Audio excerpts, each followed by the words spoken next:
ini kita akan kembali lagi dalam pembahasan Torah mingguan terumah, ya, atau parasa terumah dari Keluaran 25 pasalnya yang ke-1 dan pasal 27 ayatnya yang ke-19, ya.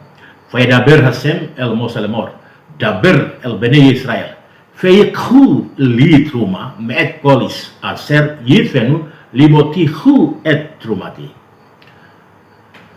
Berfirmanlah Tuhan kepada Musa, katakanlah kepada orang Israel supaya mereka memungut bagiku persembahan khusus dari setiap orang yang terdorong hatinya. Haruslah kamu pungut persembahan khusus kepadaku itu. Hubungan Tuhan dengan Bani Israel dapat dipahami dari contoh berikut. Seorang raja memiliki seorang putri.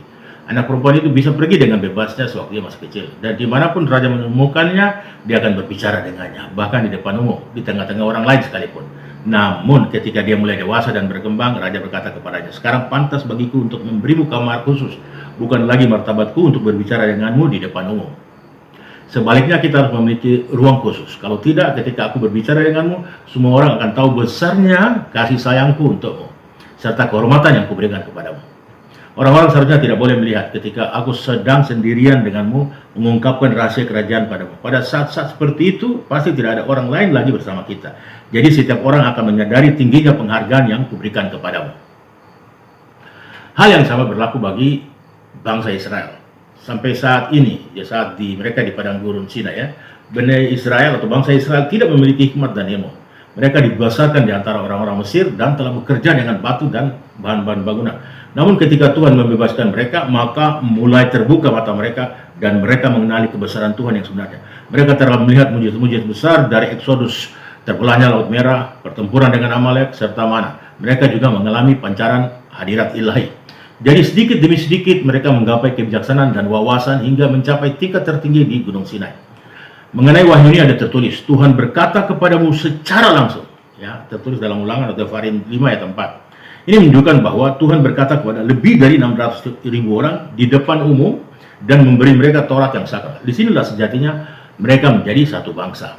Pada titik ini Bani Israel mencapai tingkat tertinggi yang mungkin dicapai, dan mereka juga menunjukkan kebesaran mereka ketika mereka berkata, semua yang Tuhan katakan akan kami lakukan dan kami dekarkan. Keluaran 24 ayat 7. Inilah tingkat kesadaran spiritual yang sangat tinggi karena semuanya menanggapi dengan serempak. Tidak ada satu orang pun besar atau kecil yang menolak atas pernyataan ini atau yang tetap diam. Maka jelaslah kalau dalam sekelompok besar orang ada beberapa yang tetap diam, maka mereka tidak akan diperhatikan dan tidak dapat dikenali. Tapi semua orang menanggapinya tanpa kecuali. Inilah buah dari pengalaman mereka. Mereka semua telah terpisah dari raganya sebagai akibat dari mujizat-mujizat yang mereka lihat dengan mata kepala mereka sendiri. Mereka juga mengkonsumsi mana, makanan rohani yang turun dari surga setiap hari. Dengan demikian mereka menjadi spiritual, menjadi bangsa yang suci dan murni seperti para malaikat. Semua ini mengakibatkan diterimanya Torah dengan sepenuh hati dan jiwa oleh setiap orang Bani Israel. Di Gunung Sinai mereka mewajibkan diri mereka sendiri dengan sumpah yang sungguh-sungguh untuk menaati semua perintah Torah. Ya, sumpah tersebut diambil di atas otoritas atau al-da'at dari Tuhan sendiri, oleh kewenangan mereka yang mengambil sumpah dan oleh kewenangan Musa. Selanjutnya mereka tidak akan melakukan apapun yang bertentangan dengan Taurat. Semua ini menunjukkan bahwa Bani Israel telah mencapai tingkat kesempurnaan yang tinggi. Bani Israel sekarang berada di gurun dan tidak ada tempat di mana hadirat ilahi dapat bersandar di antara mereka. Namun demikian Tuhan melakukan kebaikan yang besar untuk mereka dan menempatkan hadiratnya di antara mereka tanpa gangguan. Sama halnya seperti di Gunung Sinai. Demi meyakinkan mereka akan hal ini, Ia memerintahkan mereka untuk membuat miskan, ya, atau kemah suci. Ini layaknya kamar pribadi yang dibuat sang raja untuk putrinya, yang menunjukkan betapa Tuhan sangat menghargai Bani Israel. Ia menyusun suatu bangunan khusus di mana Ia akan berfirman kepada mereka, sama seperti Ia berfirman kepada mereka di Gunung Sinai. Begitu besar kasih-Nya kepada mereka sehingga sejak saat itu Ia tidak melepaskan dirinya dari mereka. Hasilnya, Bani Israel berkedudukan hebat di antara bangsa-bangsa di dunia. Mereka menjadi terkenal di dunia karena dari semua bangsa Tuhan memilih mereka dan menjadikan mereka bangsa istimewanya sendiri. Ketika Tuhan berkata, bawakan aku persembahan, Tuhan menggunakan ekspresi Ibrani li, yang berarti untuk aku. Namun, ekspresi li juga dapat berarti untuk yod. Ini mengajarkan bahwa dalam bersedekah haruslah mengingat tetragrammaton. Yod, nama Hasem sendiri ya, Yod Hei Vav Hei. Ya. Jadi uang yang diberikan mewakili Yod. Ya. Jadi kalau seandainya ini uang, ya, ini mewakili Yod. Ya. Nah, tangan yang memberikan melambangkan He. Tangan memiliki 5 jari, nilai numerik. Ya, He adalah 5. Jadi Yod adalah uang adalah Yod. Tangan yang memberi, ya ini He. Kemudian lengan yang terulur untuk bersedekah kepada orang malang, itulah Vav. Ya, jadi Yod, He, Vav. Kemudian, ya, orang malang atau orang miskin yang menerima sedekah itu adalah He terakhir, ya. Jadi He terakhir, dia yang menerima uang.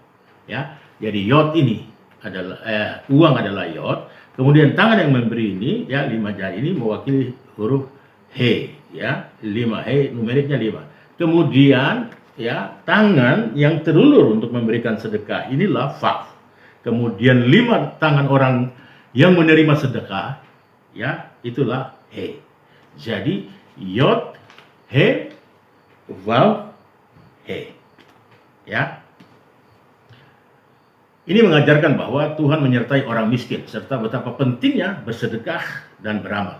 Oleh karena itu Tuhan berkata bahwa persembahan harus diberikan kepada Yod, ya. Ini mengajarkan bahwa jika seseorang bersedekah kepada orang miskin atau pemungut amal dan melakukannya untuk surga, sama ia telah menyelesaikan tetragrammaton. Yod, He, Vav, He. Namun ketika seseorang bersedekah, ia tidak boleh memberikannya dengan merendahkan si penerima sedekahnya. Jika sampai ini dilakukan, maka sedekah itu menjadi tidak ada nilainya. Tidak peduli seberapa besar jumlah yang telah diberikan. Lebih dari itu, bahkan Tuhan dapat menghukum seseorang atas perbuatan seperti itu. Jadi kalau memberikan sedekah, sudah berikan saja dengan kerelaan. Ya, jangan ada embel-embelnya, atau ada sungutan, atau dengan sinis terus memberikan, atau kedongkolan, ya, nil, minta terus umpamanya seperti itu, ya. Ya, tidak boleh seperti itu. Maka sia-sialah, tidak ada nilainya sama sekali. Dalam firman-Nya Tuhan juga menyarankan Musa agar dia tidak usah memikirkan miskan dapat dijadikan dengan sumbangan dari para pangeran dan pemimpin saja. Sangat jelas adalah mungkin bagi sejumlah orang yang sangat kaya untuk membangun miskan tanpa mengambil apapun dari orang lain. Karena itu Tuhan berfirman, siapapun yang memberikannya atas keikhlasan hati, maka ambillah persembahanku. Ya, persembahanku, Tuhan katakan, ambillah persembahanku. Ini menunjukkan bahwa tidak ada perbedaan antara yang besar dan yang kecil. Musa harus menerima persembahan atau pemberian dari setiap orang yang membawanya, sekecil apapun itu. Selain itu, hal ini mengajarkan bahwa para pejabat tidak boleh pergi dan meminta persembahan kepada siapapun. Sebaliknya mereka hanya bisa mengambil dari mereka yang menawarkan. Ada pejabat-pejabat di dalam sinagog, ya, rumah-rumah ibadah, ada pejabat-pejabat khusus yang memang tugasnya datangi Jumat atau Keilah untuk mengumpulkan persembahan, ya. Berbicara tentang persembahan, Taurat juga menggunakan kata terumah, ya, lebih menggunakan kata terumah daripada kata nedava yang lebih umum, yang menunjukkan pemberian atau sumbangan. Akan tetapi kata nedava mengacu pada sumbangan yang diberikan karena dorongan para pengumpul atau pemungut, karena mereka melihat kesulitan orang miskin, atau karena si pemberi memiliki kesulitan dalam memberi. Jadi dalam suasana atau situasi tertentu, maka dibentuklah badan amal, ya. Dan mereka mulai menjalankan kegiatan untuk mengumpulkan persembahan atau amal seperti itu, ya. Atau karena si pemberi memiliki kesulitan dalam memberi, jadi punya kesibukan, sangat sibuk sekali, ya, sangat sibuk sehingga dia perlu orang lain untuk membantu dia memberikan sedekahnya. Tapi dia berharap pahala sedekahnya dapat membantu memperbaiki keadaannya, ya. Dia suruh orang lain dalam keadaan susah, kemudian dia mau memberikan amal atau sedekah supaya keadaannya itu diperbaiki lewat sedekah yang dia berikan, ya. Ini dakwah. Ketika seseorang dalam keadaan sehat dan baik, Jika dia bijaksana, dia akan menyisihkan sejumlah uang untuk digunakan sewaktu dibutuhkan. Uang yang seperti ini yang disebut terumah. Ini bukan sumbangan, tapi uang yang disisihkan untuk digunakan sendiri jika dia membutuhkannya. Jadi, ketika saya terima gaji, timbul dorongan, niat dalam hati, saya harus sisihkan ini untuk sewaktu-waktu saya gunakan sebagai sedekah. Inilah yang namanya terumah.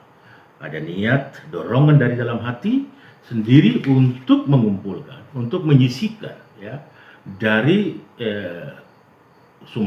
dari penghasilan sendiri atau berkat-berkat yang didapat, kemudian timbul dorongan, ya, kemudian menyisihkannya, ya, kemudian memberikan. Itulah yang dinamakan terumah.